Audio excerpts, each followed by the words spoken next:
Hey guys, welcome back to Wrestling News 365. Hope everyone is doing very, very well, having a good Friday. As always, there's a ton of news stories to get into today, and let's talk some AEW. As you can see on the screen there, we have some updates when it comes to the AEW console video game. Very exciting. It's the same game, obviously, as well, that had the big story about putting AEW in debt this week. AEW's in the red because of their investment in their video game, an 8-figure investment into this video game. Shock, horror, AEW, they're going out of business, right? They're going out of business. AEW in the mud, forget about that. We've seen enough terrible takes on social media this week, but it is interesting, of course, that the same week that the news comes out about the video game putting AEW in the red in terms of, again, but they're in their second year of operation. Being in the red isn't a bad thing whatsoever. Nevertheless, we see some more pictures and images about the AEW video game, which is exciting. So some minor updates about the AEW video game. Now, AEW released its latest Games 2 show stream to provide an update on the AEW Casino, AEW Elite GM, and the AEW console game. Now, the biggest news coming from the video was Kenny Omega revealing early gameplay footage and a character model of Darby Allin. Now, you can see it on the screen there.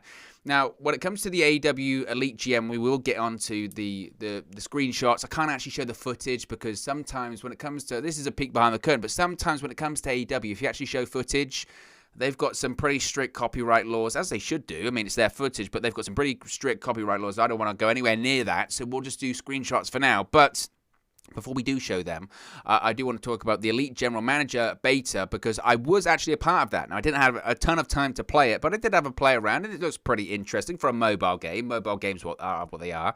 But it allowed fans to try an early version of the game. Now, during the beta process, Aubrey Edwards said that many bugs were fixed, and they got great feedback on new features that could be added. She also possibly hinted at another round of beta testing. As I mentioned, I was involved in that beta testing, and I can say that they were releasing patches every single day, multiple patches every single day. So they certainly were fixing a lot of the bugs, a lot of the issues there, and that's just part of the beta process, frankly. So I thought it was an enjoyable game. Again, for what it was, I would prefer to have a General Manager game on the console.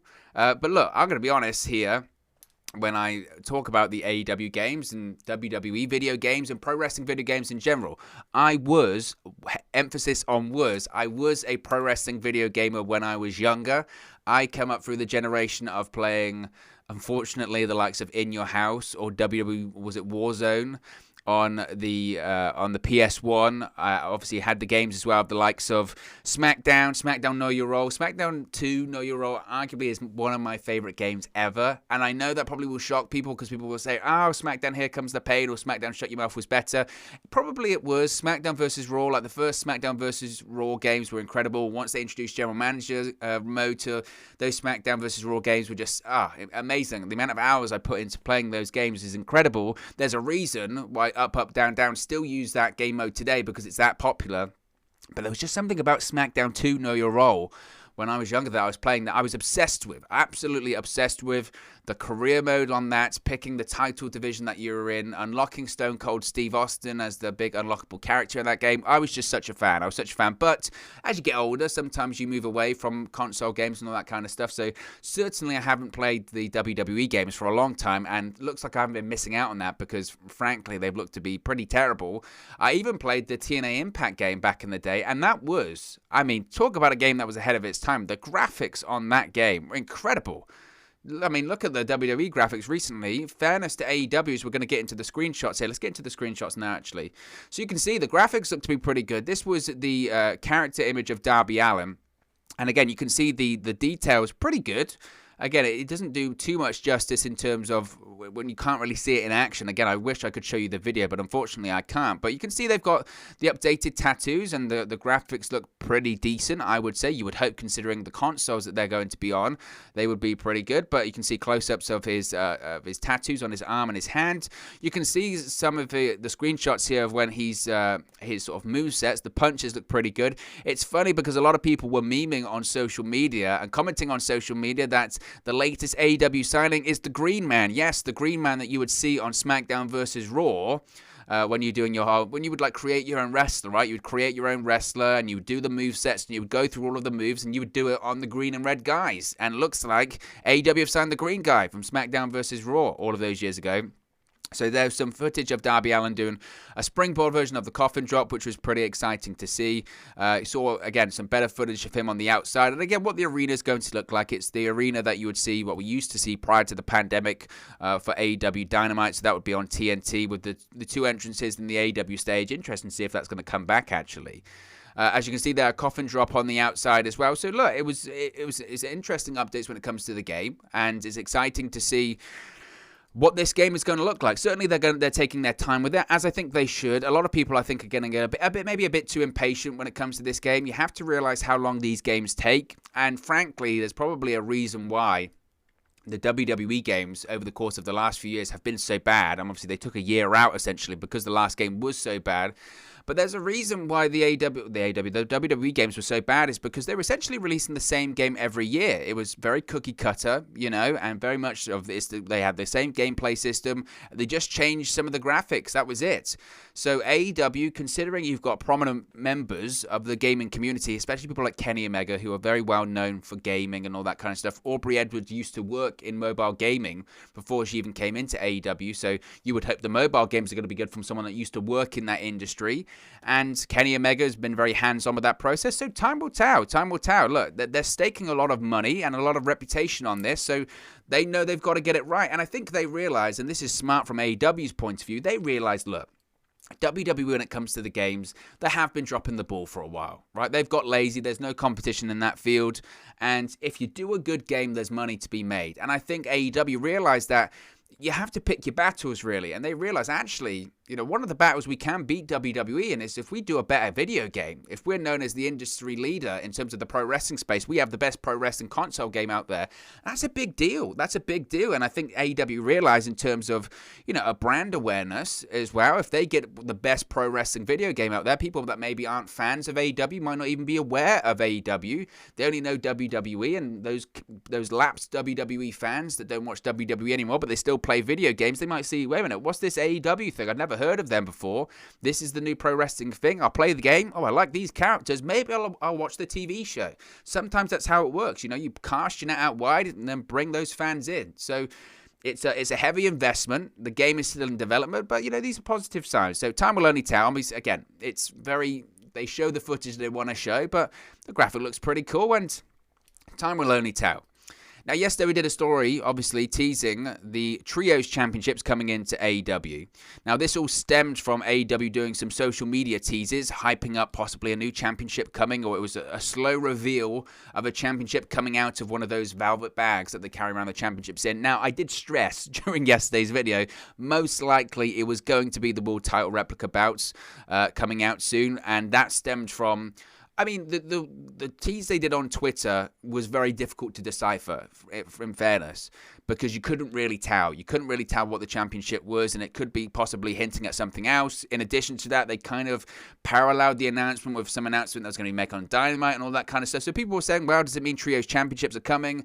There were interviews that Tony Khan was saying about Trios Championships. They date back to all the way before the pandemic last year. So it was... there was granted a discussion to be made about possibly revealing new championships. Well, when they did this tease on social media, specifically on Twitter, at the same time there was a tease on Instagram, on an Instagram story, where you got a better look of it, and it definitely was the AEW World Championship, and a lot of people said it's probably going to be Replica Championships. That's what I said yesterday, and it was proven to be just that, because AEW will begin selling World Title Replica bouts later this month. It was noted earlier how AEW tweeted an up-close photo on Wednesday night of what appeared to be a new title bout. This led to speculation, as I mentioned, on possibly introducing trios titles or women's tag team titles, but in an update, AEW announced that yesterday pre-orders on the AEW World Championship replica bouts will begin on Wednesday, June 23 at 12 p.m. Eastern Time.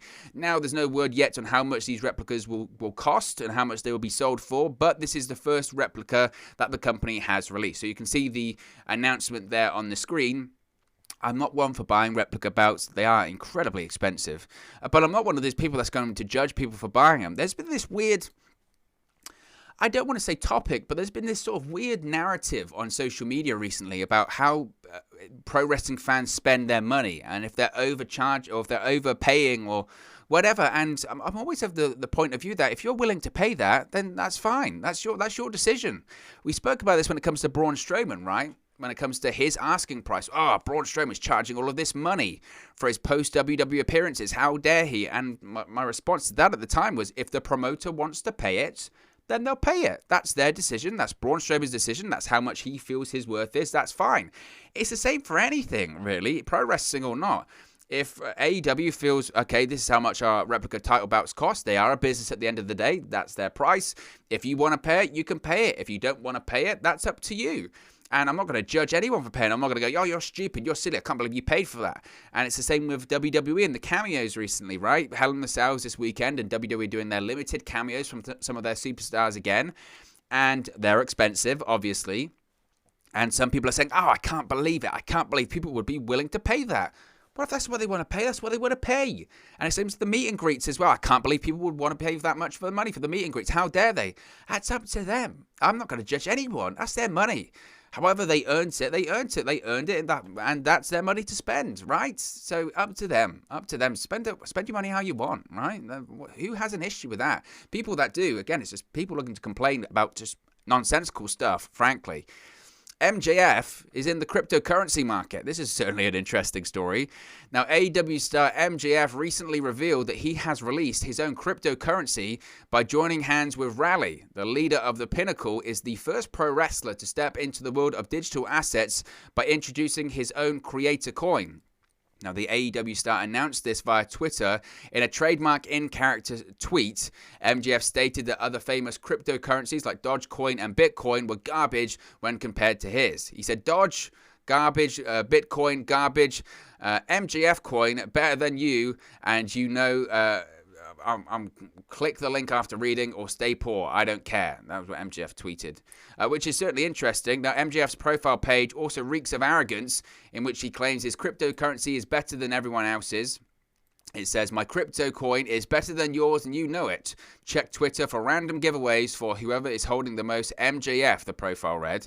Now, at the time of recording right now, MJF's currency has 936 supporters and 1.6 thousand transactions with a total of nearly 129,000 coins traded.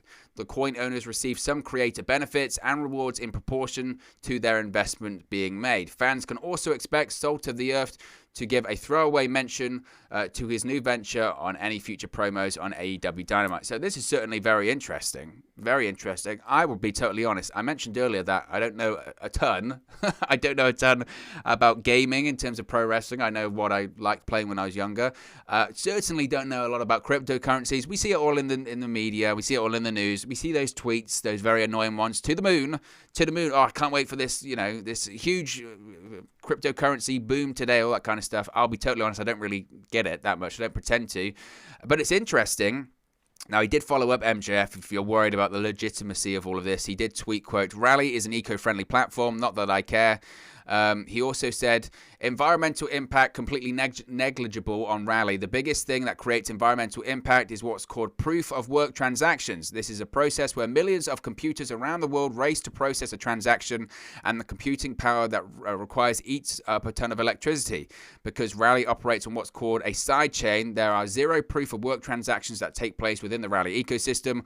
All activity on Rally is the same as anything you do on the internet, sending a tweet, buying something on Amazon, etc. Tell your friends. So that's what MJF is saying. If you've got any concerns about how this all works, all this kind of stuff, again, I don't pretend to be an expert on it. I heard a story, and again, I don't know this to be accurate. This is just a rumor, but it might be true. I heard a story that obviously Cameron Grimes in NXT, his whole gimmick of him becoming rich is based on cryptocurrency, right? Or certainly based on, when it comes to the whole GameStop thing on Reddit and the cryptocurrency, all that kind of stuff. It's all based on that. And there was a discussion yesterday, once this was announced by MJF, for people saying, why didn't Cameron Grimes do this? Surely that's just a win-win for WWE. The guy's all about cryptocurrency. His catchphrase is to the moon, right? Surely he would have a cryptocurrency, considering everyone's saying about cryptocurrencies to the moon. And by all accounts, he wanted to do it, but he couldn't because of WWE third-party ownership. And you just think when you hear stuff like that, that is just almost literally, I mean, you can talk about if this is genuinely money, but certainly you talk about leaving money quite literally on the table. They could have done something like that, but third-party ownerships, WWE's got to get their hands in that. Ugh. But certainly interesting when it comes to MJF. So MJF's got some cryptocurrency. You can spend that or invest in that if you wish. To the moon. Tony Khan obviously been doing the media rounds recently, talking about all of the announcements when it comes to AEW. Obviously, he was part of that Forbes article. He's been announcing live events all over the place, which has been fascinating. One, and obviously the Grand Slam in Arthur Ashe Stadium in New York. Now, he stopped on WFAN's Moose and Maggie show and spoke about, obviously, AEW coming to New York. But he also touched about the competition between AEW and WWE. He talked about this so-called rivalry with Vince McMahon and his company. Now, Khan believes there is competition between the two sides, and he welcomes it and the chance to build a legacy for AEW. He said, quote, "It's intense. It is a competition. There's no way around it. It's a true competition. I'm really excited about being a challenger brand and taking on a huge company. And I think for a long time, fans were demanding an alternative. And AEW on TNT has given them that. Normally, we do our show on Wednesday nights. I'm doing a special Friday Night Dynamite this week. And then in a couple of weeks, we return to our Wednesday time slot. And we'll be on Wednesdays from here on out. We really carved out a great fan base, and Wednesday nights we've made a great tradition for ourselves. We had competition on Wednesday nights, and we don't anymore. I think we were very successful head-to-head against other wrestling competition on Wednesday nights. We've really carved that out that night for ourselves. In the fall, we're going to be doing a show called Rampage that will also air on Friday nights.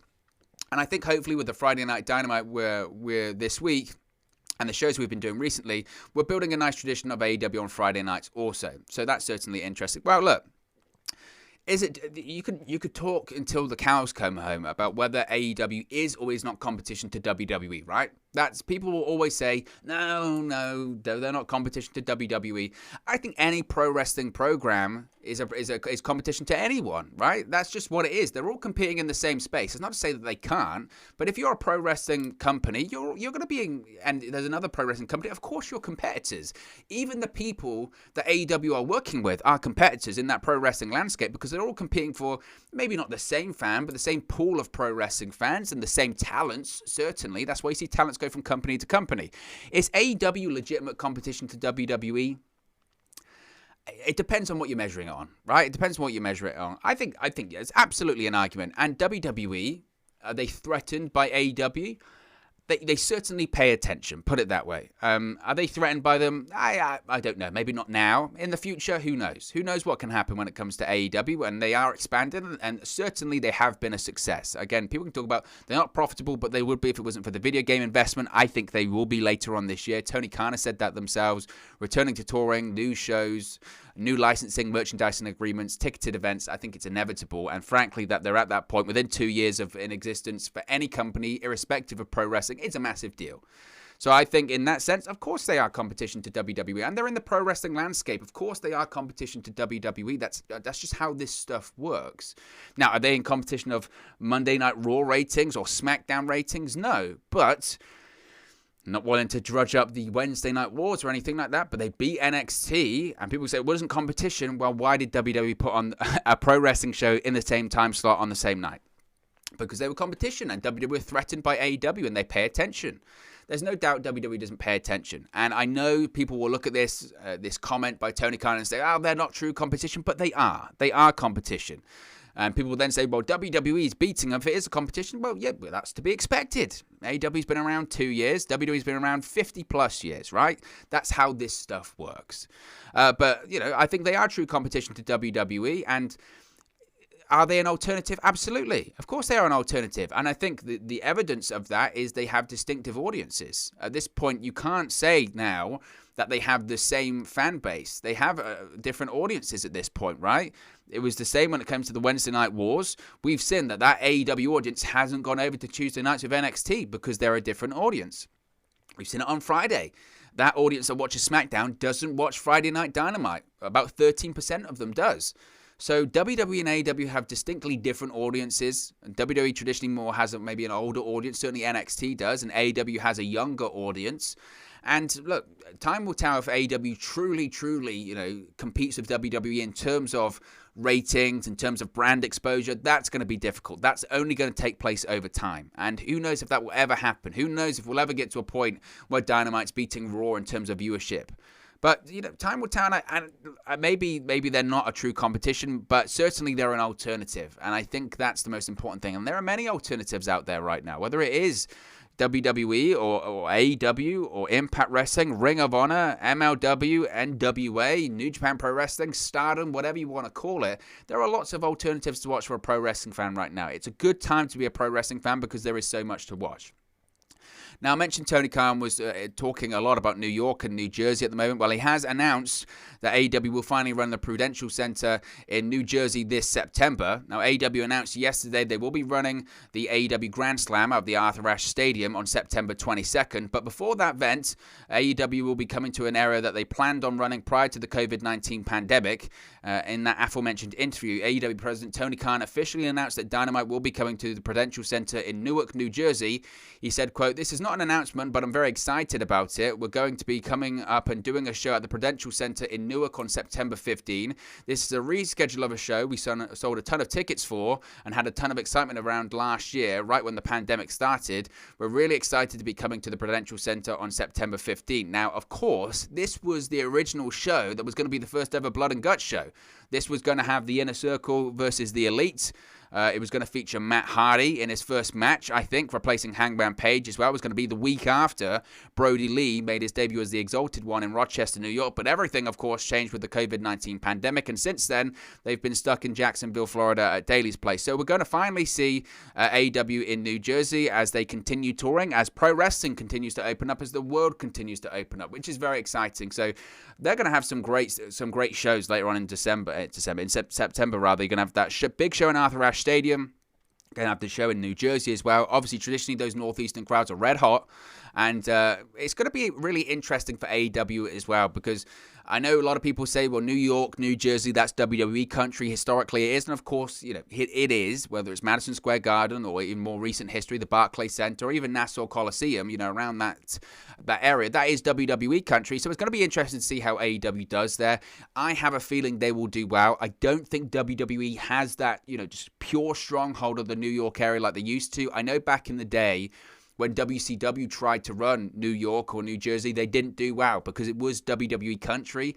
I just don't know if it works like that anymore. I think a pro wrestling fan is a pro wrestling fan at this point, and because of the social media, having sort of regional companies isn't what it was. Now, obviously, some companies do better in other places. You know, like Ring of Honor does well in Baltimore, or Impact Wrestling does well in Tennessee because that's where they're based and they have the local fan base there. But for a more national company like AEW, again, when they've sold out arenas in Las Vegas because they've had fans from all over the country come into Vegas, or all over the world come into Vegas. So I think they'll do fine in New York and New Jersey. There's a reason why they've booked that tennis stadium, Arthur Ashe Stadium, is because they know they can probably sell it out. So I think that'll probably be the same with New Jersey. As will they sell out New Jersey? Time will only tell. But it's very exciting, and they've got some big events coming up in September. Jon Moxley has thrown some shade at WWE in terms of their promos. As I mentioned a couple of days ago, Jon Moxley, of course, has hosted his wife's Renee Paquette's Oral Sessions podcast since she's just given birth to their first child. Now, Jon Moxley was talking about a variety of topics during the show, and he spoke about WWE in terms of the promos. And it's certainly very interesting what he said about it. He goes, as far as what to put in and what not, it's kind of a wrestling match on like a promo. That's why WWE promos effing suck, because they run 5,000 effing words in there that aren't necessary. Say what you want to say, mean what you want to say, get your point across. I'm going to beat your ass on Saturday night because I don't like you. Boom, done. Now, I think it's a good point. Some WWE promos are, of course, heavily scripted. And so many heavilies there probably aren't enough, frankly. But they are. They're heavily scripted, and I watch it all the time, certainly on Raw and SmackDown, where, you know, when you're watching a performer, and I don't mean to single people out, but I think Rhea Ripley's a great example of this, and I'm a huge Rhea Ripley fan. But you can tell when they're reciting that promo, and that's what they are, they're reciting it. There's a difference between speaking the words as if they're coming off the top of your head and you're saying just what's coming into your head and it's spontaneous at the time. There's a difference between that and someone that's actively trying to memorize what they're supposed to say. I think at some points they're using cue cards. I've noticed this a lot on WWE television recently, where a talent is doing a promo and they're looking in their opponent's eyes like this, especially backstage, and then they keep looking like this, off in the direction. And if you've watched enough of Saturday Night Live, you know that's someone reading off cue cards. And I don't know for a fact, I really don't know for a fact if that's what they're using or not, but sometimes it does feel like they are. They're looking like that, then they come back, they're looking like that, then they come back. And that's because they're looking at cue cards to remember what they're supposed to say. And sometimes it just feel like the promos are so convoluted and they're so script heavy. And I feel sorry for the talent. Imagine getting a promo like 25 minutes before you're meant to go live, and it's this big lengthy sheet of words. You're like, I'm not going to remember all this. And you kind of have to go there and just do your best. So that's why they have the cue cards back there. Now, I don't think all promos suck in WWE. Roman Reigns is a great promo, and certainly there are some very good promos in there. Maybe they've just got used to that style of memorizing that lengthy script, or maybe they have the freedom to go out there and say what they want. Certainly, you can tell when a promo is so heavily scripted because it's just bad, and it's just difficult to watch. So I don't disagree with what Jon Moxley's saying there, frankly. Finally, Matt Cardona, currently with Impact Wrestling, has spoken about why his AEW run was so short. Now, of course, AEW had Matt Cardona for, it was something like 6 weeks or something like that last summer. Now, on the latest episode of Pro Wrestling for Life, WWE Hall of Famer Sean X-Pac Waltman sat down with Matt Cardona. Now, Cardona made his AEW debut just a few months after his WWE departure on an episode of Dynamite last year, and his last AEW match was an 8-man tag team match at All Out. Now, Wrestling Inc. managing editor Nick Hausman asked Cardona why his AEW run was so short. This is what Cardona had to say, quote, "I had a little agreement with them to do a couple of shows, and they never offered me anything long-term. I'm not going to sit there and beg. It is what it is. I had a great time there. It was awesome. I had an awesome experience. Everyone was so welcoming to me. Listen, it was great. AEW is the place to be. It's thriving right now. It has all these different shows, has all of these different YouTube shows, 2 TV shows. It's awesome. But at the end of the day, I wasn't offered anything, and I'm not going to sit around and wait to be offered something. I mean, that's the truth." Very interesting, because that's not really the narrative that was initially put out there by Matt Cardona. Matt Cardona put something out there initially that was basically, well, I signed something short-term and I didn't want to be tied down to anything long-term and I didn't want to commit to something. And now he's basically saying, well, they didn't offer me anything. And that's certainly a difference to what was originally being said. Now, frankly, I don't think AEW was the right place for him to be. I think Impact right now is the right place for him to be. Maybe the reason they didn't offer him anything is because where does he fit on that roster? He doesn't. That's the problem. And I'm sure he was asking for, a decent money. And maybe AEW just looked at that and went, you know what? It's not really worthwhile. Matt Cardona's great. He's a good talent. But, sometimes it's the old cliche, go away, learn a hold. Go away, get yourself over. And, he seems to be doing that in GCW right now with the whole stuff with Nick Gage. That's a reason to bring Matt Cardona back, maybe sometime at the end of the year when he's got a bit more buzz behind him. It's not enough to be Zack Ryder anymore. Even in Impact Wrestling, I've been slightly critical of him in Impact Wrestling because sometimes I watch it going, I'm just watching Zack Ryder in an Impact Wrestling ring. Where's something different? Where's a character change? Where's a bit of edge? Where's a heel turn? Where's something? Give me something. And maybe he's finally found it in GCW. So, it doesn't rule out the possibility of him coming back to AEW in the future, but certainly is interesting to know how that run ended for him in AEW. But look, guys, as always, it's just one man's opinion. What are your thoughts on all of these AEW news stories we've spoken about today? Let me know your thoughts in the comment section below. I'll do my best to respond and reply to all of your comments. Really enjoy interacting with you guys, talking about AEW, Impact Wrestling, WWE, New Japan Pro Wrestling, all things pro wrestling here on the channel. So be sure to get involved with the community, drop a comment below. All opinions are welcome. If you have enjoyed this video, please do smash a like on the like button too. Really does help us out here on YouTube, go up the rankings and get to people's recommendation feeds if they haven't seen our videos previously. But most importantly, if you haven't already, please do subscribe to Wrestle News 365. You can do that by clicking the bottom right corner of the screen right now, or if you wait a few seconds, there'll be a subscribe button at the end of this video along with another video for you to watch. Thank you very much for watching, listening, streaming, or have you come across this video today, and I'll speak to you again very, very soon. Hey guys, thank you for watching, listening, streaming, or however you come across this video today. Be sure to click on the video on the right there to watch our next video, or click the bottom there to subscribe, or the bottom right hand corner. Thank you very much, and I'll speak to you again very soon.